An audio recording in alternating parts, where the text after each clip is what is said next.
السلام علیکم ناظرین، آج ہم امام مہدی کے ظہور کی نشانیاں احادیث کی روشنی میں جانیں گے، اور ہم مولانا ایوب اشرفی کے حوالوں کا گہرا جائزہ لے رہے ہیں۔ ان حوالوں میں حضرت امام مہدی کے ظہور یعنی ان کے سامنے آنے یا اپیرنس کی واضح نشانیاں بیان کی گئی ہیں۔ صحیح۔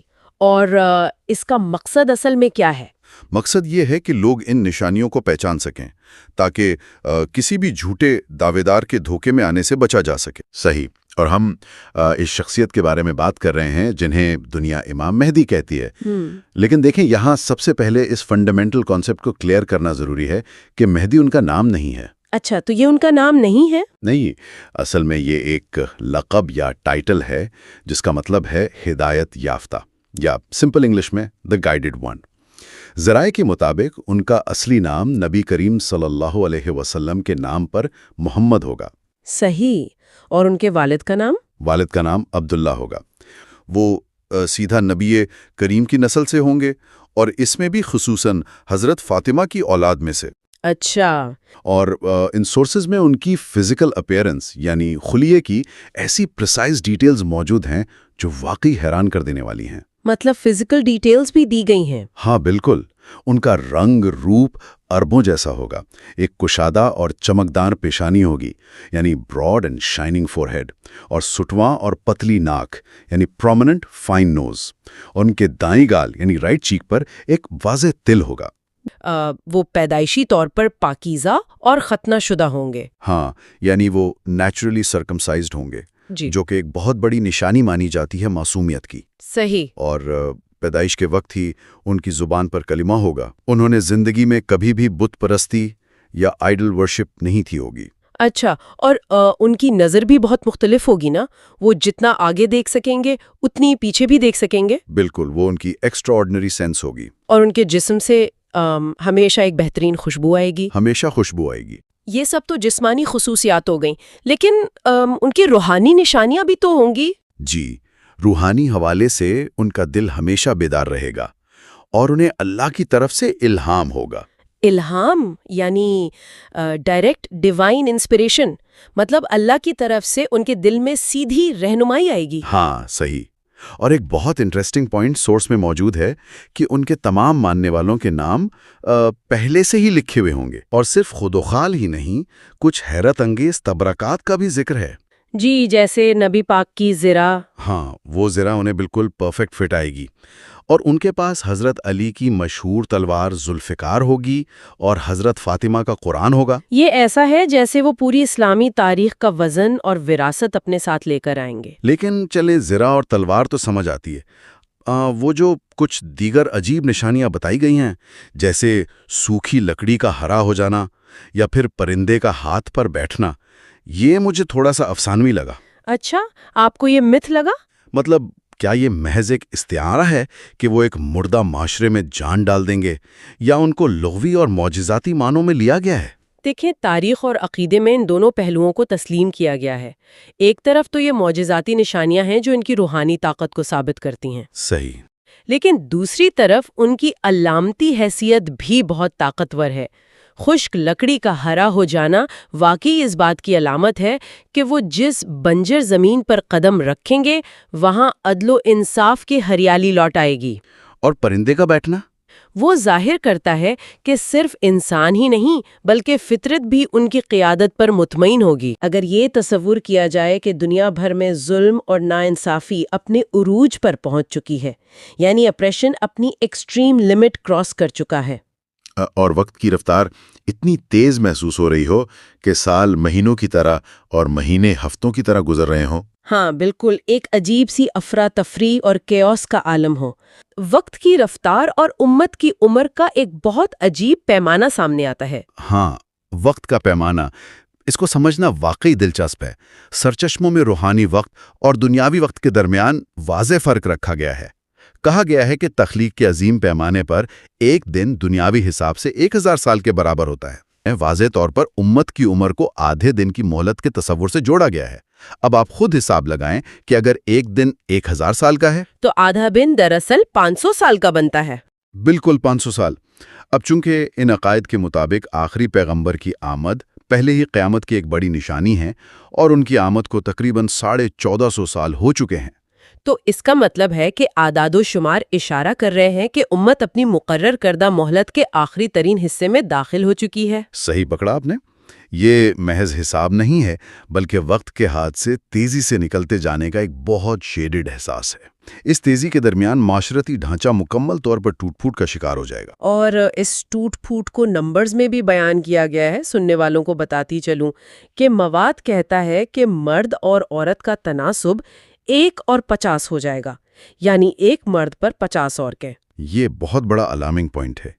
اس کا مطلب صرف آبادی بدلنا نہیں ہے، یہ اشارہ ہے کہ بڑے پیمانے پر جنگیں یا تباہیاں مردوں کی آبادی کو ختم کر دیں گی، اور جب تناسب اتنا بگڑ جائے تو معاشرتی اخلاقیات کا گرنا ناگزیر ہو جاتا ہے۔ میرا مطلب ہے زنا اور بے حیائی اس قدر عام ہو جائے گی کہ لوگ سڑکوں پر اس فعل کو انجام دیں گے۔ صحیح، کسی میں روحانی تباہی کو روکنے کی ہمت نہیں ہوگی، لیکن اس خوفناک تباہی کے درمیان فطرت میں عجیب تبدیلیاں آئیں گی۔ عرب کی بنجر زمین دوبارہ سرسبز ہو جائے گی۔ اگر ہم اہل سنت کی بات کریں تو ان کا کلیئر ماننا ہے کہ امام مہدی قیامت کے قریب مکہ میں پیدا ہوں گے، یعنی ان کی پیدائش ابھی نہیں ہوئی۔ اچھا، اصلی مہدی کے آنے سے پہلے ایسی میسو کائناتی نشانیاں ظاہر ہوں گی جنہیں فیک کرنا امپاسبل ہوگا۔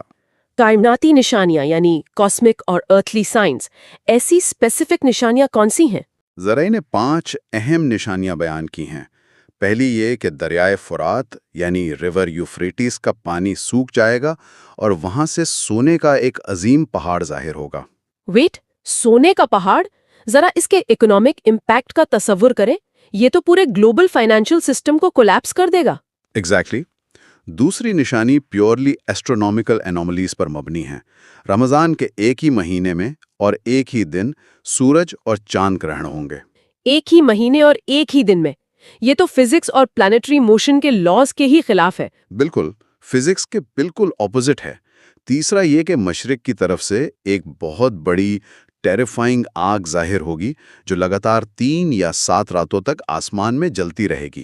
یہ تو انسانی سائیکالوجی میں ایک پرماننٹ فیئر بٹھا دے گی۔ صحیح کہا۔ چوتھی نشانی دنیا بھر میں آنے والے مسلسل اور شدید زلزلے ہوں گے، اور پانچویں جیو پالیٹکس سے جڑی ہے۔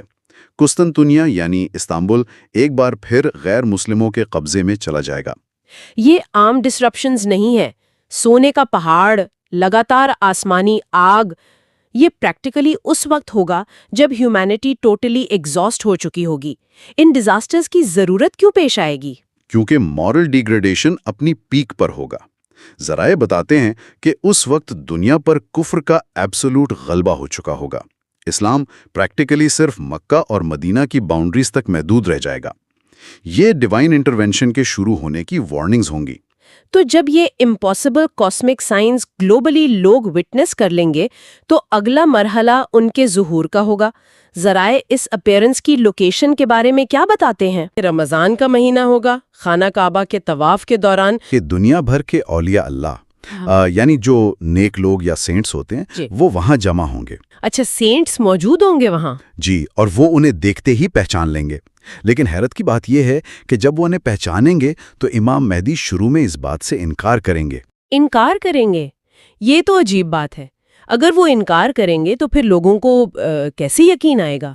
وہی پر اصل اعلان ہوگا۔ اچانک آسمان سے ایک آواز آئے گی جسے ندا کہا گیا ہے۔ وہ آواز کھلے عام اعلان کرے گی کہ یہ مہدی ہیں، ان کی بات سنو۔ آسمان سے ڈائریکٹ اعلان، یہ تو کوئی فیک نہیں کر سکتا۔ بالکل نہیں۔ اور پھر اس آسمانی اعلان کے بعد لوگ ان کی بیعت کریں گے۔ بیعت یعنی آسان الفاظ میں ایک پلیج آف الیجنس یا وفاداری کا عہد کریں گے، رائٹ؟ بالکل صحیح کہا آپ نے۔ اور شروع میں ان کے ساتھ ملنے والوں کی تعداد صرف 313 بتائی گئی ہے۔ 313؟ یہ تو جنگ بدر کے اصحاب کی تعداد کے برابر ہے۔ صحیح کہا۔ یہ ڈائریکٹلی مسلمانوں کی تاریخی اور روحانی فتح کو آپس میں جوڑتا ہے۔ اب اس تاریخی داستان کو ذرا اس کے کلائمیکس کی طرف لے کر چلتے ہیں۔ جب اصلی مہدی مکہ میں پہچانے جائیں گے تو آخری مارکا شروع ہوگا، یعنی دجال کا خروج۔ ہاں، دجال کا خروج، جو کوئی عام جنگ نہیں ہوگی بلکہ ایک عالمگیر دھوکہ ہوگا۔ روایات بتاتی ہیں کہ دجال 40 دن میں پوری دنیا کا چکر لگائے گا۔ لیکن وہ 40 دن عام دن نہیں ہوں گے۔ جی، پہلا دن 1 سال کے برابر، دوسرا 1 مہینے کے برابر اور تیسرا 1 ہفتے کے برابر۔ اور اگر اس سب کی کیلکولیشن کی جائے تو یہ کل 429 دن بنتے ہیں۔ ان 429 دنوں میں وہ ایسا مایا جال بچھائے گا کہ عقلیں دنگ رہ جائیں گی۔ وہ مردوں کو زندہ کرنے کا جھوٹا منظر دکھائے گا، بارش برسائے گا۔ اور صرف مکہ اور مدینہ وہ جگہ ہوں گی جہاں وہ داخل نہیں ہو سکے گا۔ 1 منٹ، یہ جو کہا گیا ہے کہ پہلا دن 1 سال کے برابر ہوگا، کیا یہ واقعی کوئی کائناتی سطح کا ٹائم ڈائلیشن ہوگا یا کوئی نفسیاتی کیفیت؟ اس میں دونوں آراء موجود ہیں۔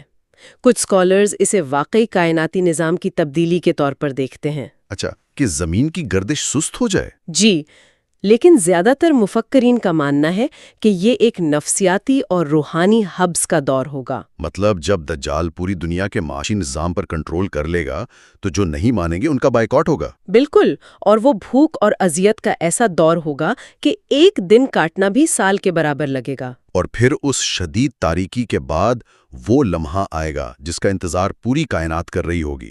دمشق کی جامع مسجد کے مشرقی مینار پر فجر کے وقت حضرت عیسیٰ کا نزول ہوگا۔ یہ اس پوری داستان کا سب سے فیصلہ کن مقام ہے۔ جب ان کا نزول ہوگا تو فجر کی نماز کا وقت ہوگا، امام مہدی امامت کے لیے آگے ہوں گے اور حضرت عیسیٰ ان کے پیچھے نماز پڑھیں گے۔ جی، حضرت عیسیٰ جو کہ اللہ کے جلیل القدر نبی ہیں، وہ امام مہدی کی اقتداء میں نماز پڑھیں گے۔ یہ تو واقعی بہت کمال کی بات ہے۔ امام مہدی تو نبی نہیں ہیں، محض ایک امتی ہیں۔ دراصل یہ عمل اسلامی شریعت کی تکریم کی آخری مثال ہوگی۔ حضرت عیسیٰ یہ پیغام دیں گے کہ وہ بحیثیت نبی نہیں بلکہ اسی امت کے پیروکار کے طور پر لڑیں گے۔ یہ منظر ذہن میں لائیں تو رونگٹے کھڑے ہو جاتے ہیں۔ اور دجال کا خاتمہ بھی تو بہت حیران کن انداز میں بیان کیا گیا ہے۔ جی، ایک روحانی مارکے کی جھلک ملتی ہے۔ مطلب روایات کے مطابق حضرت عیسیٰ کی سانس کی خوشبو جہاں تک جائے گی، دجال اسے محسوس کر کے ایسے پگھلنے لگے گا جیسے پانی میں نمک۔ اور بالآخر اس کا خاتمہ ہو جائے گا۔ تو اس کے بعد کی دنیا کیسی ہوگی؟ کیا واقعی زمین اپنا سارا سونا اگل دے گی؟ جی ہاں، دجال کے خاتمے کے بعد ایک ایسا سنہرا دور شروع ہوگا جو تاریخ نے پہلے کبھی نہیں دیکھا۔ یہ دور 7 سے 40 سال تک محیط ہو سکتا ہے نا؟ بالکل۔ اس دور کی سب سے بڑی خصوصیت یہ ہوگی کہ غربت کا مکمل خاتمہ ہو جائے گا۔ معاشرے میں اتنی خوشحالی ہوگی کہ کوئی زکوٰۃ لینے والا نہیں ملے گا۔ اس حوالے سے ایک بہت زبردست واقعہ ملتا ہے۔ جب کوئی شخص خزانے سے مال مانگنے جائے گا تو وہ اپنی جھولی بھر کر سونا لے جائے گا، لیکن پھر اس کا ضمیر جاگے گا۔ ہاں، اسے شرمندگی ہوگی کہ میں ہی سب سے زیادہ لالچی نکلا۔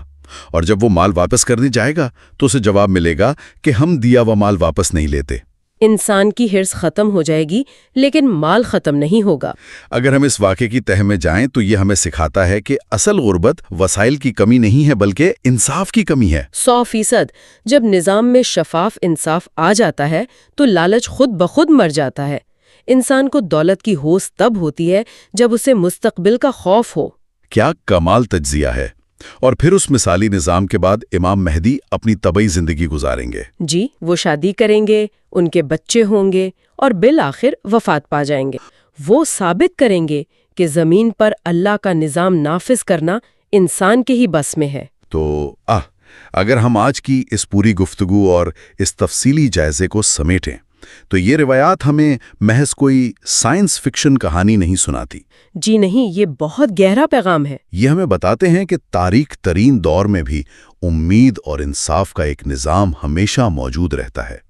تاریخ کے آخری باب میں جیت انصاف کی ہی ہوتی ہے۔ اور یہ ہمیں صرف انتظار کرنے کا نہیں بلکہ سچائی کا ساتھ دینے کا درس دیتا ہے۔ بالکل۔ اور اسی فکری گفتگو کو ختم کرنے سے پہلے میں سننے والوں کے لیے ایک گہرا اور چپتا ہوا سوال چھوڑنا چاہتا ہوں۔ جی ضرور۔ آج ہم نے دیکھا کہ دنیا کا سب سے طاقتور اور سچا حکمران یعنی امام مہدی طاقت ملنے پر اس سے بھاگے گا۔ تو ذرا سوچئے، یہ بات ہمیں آج کے ان رہنماؤں کے بارے میں کیا سکھاتی ہے جو اقتدار کے لیے ہر حد پار کرنے کو تیار رہتے ہیں؟ یہ واقعی سوچنے کا مقام ہے۔ کیا سچی قیادت وہی نہیں جو طاقت کی خواہش سے بے نیاز ہو؟